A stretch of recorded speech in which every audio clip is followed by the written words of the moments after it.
What's up, gentlemen? Here we are, another video for you at the desk. Because I'm realizing something. There's a reason why this video is at the desk for you, is because there's certain things that I don't think. Somebody brought up a good point. On this last week, I attended a small little training event. Okay, training some small unit tactics and movements as a group and things like that. Okay, and as of right now, I believe that's still legal and fine to do. But as maybe some of you know, there's a push to make things like that illegal and not okay. But the reality is that it's something we all should learn because, like I posted in a previous video about the dynamic of who we are and how we need to become the men that we're supposed to become is body, mind, and spirit. And so that training is part of the mind, right? I'm learning new things that I need to learn that enable me to be the mighty man of God that I'm called to be, that we all should be capable of doing. Does that mean I think every man should train this stuff and learn this stuff? Yeah, I do. If you don't know how to do this, then I think you're lacking in an area that you should know. And it's, guess what? There's plenty of things that we don't want to do or we don't have an interest in doing, but we need to do them because you don't know what you'll need. There was an important lesson I learned in high school, probably one of the only important lessons I learned in high school because I went to a public school. We were talking to our math teacher once and we just said to him, like, what is the point of us learning this? Are we ever, if any of us are not going into a career that requires all these algorithms and whatever else, do we really need this education? And he said, you know what? Truth be told, you'll probably use 1% of what you learn in high school in your life. And we're like, exactly. And he's like, wait. He said, you'll probably use 1% of what you learn in high school and life.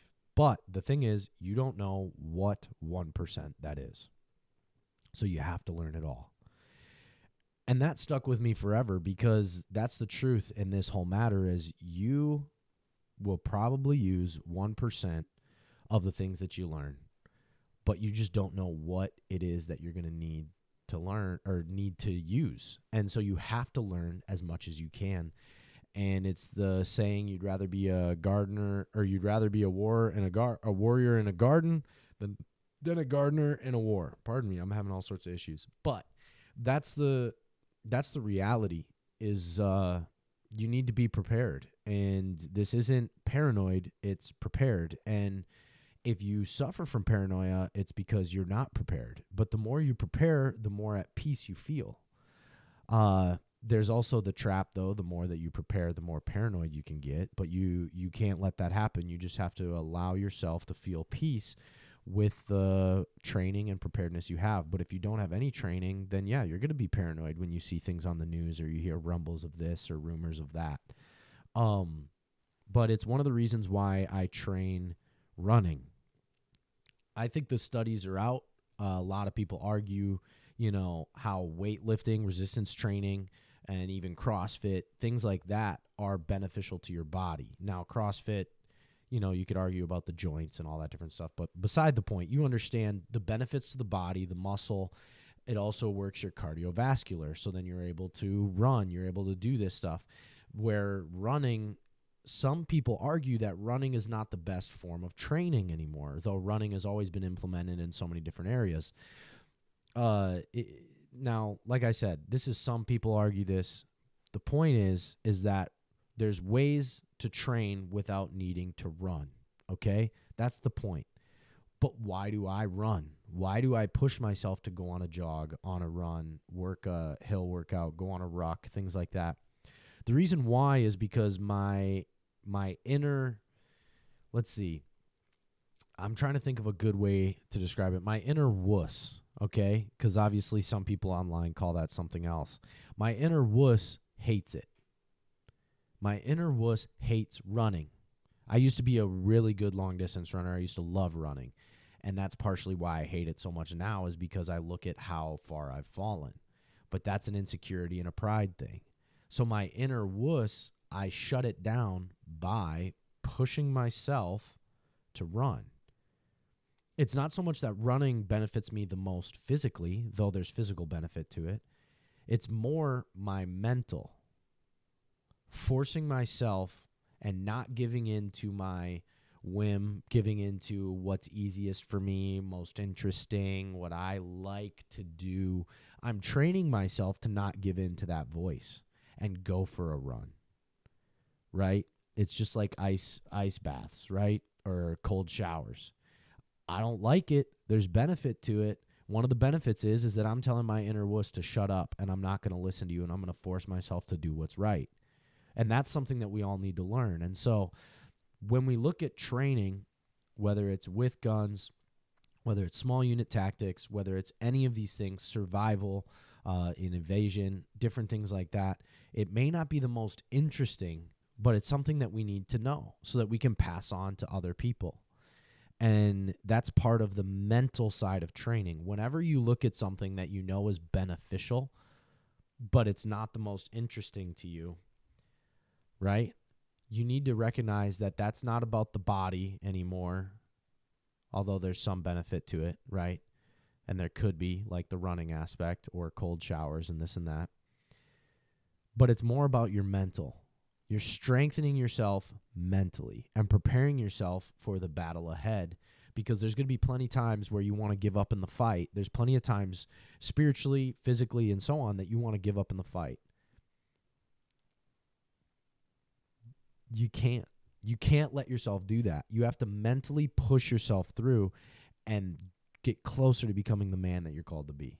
It's very easy to want to just lay around and do nothing just for a day. I got a recovery day.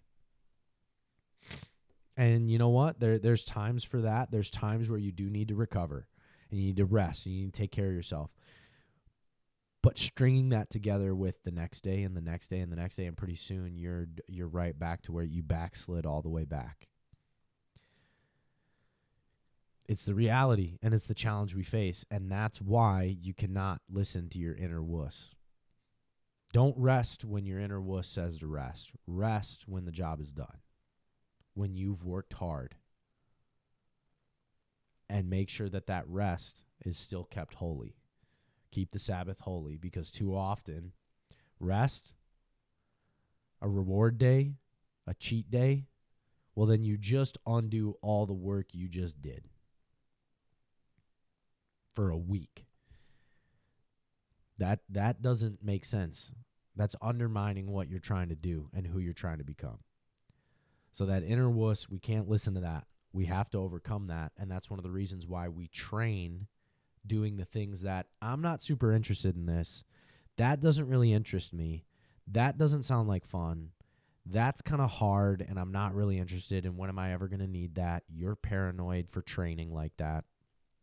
No, I'm not, because guess what? I'm not a doom and gloomer. I'm not the world's going to end. I'm not, I bet we're going to get invaded. I'm not that guy. I'm not. That's not who I am. That's not what this channel's about. But what I am about is be prepared. Be prepared for anything.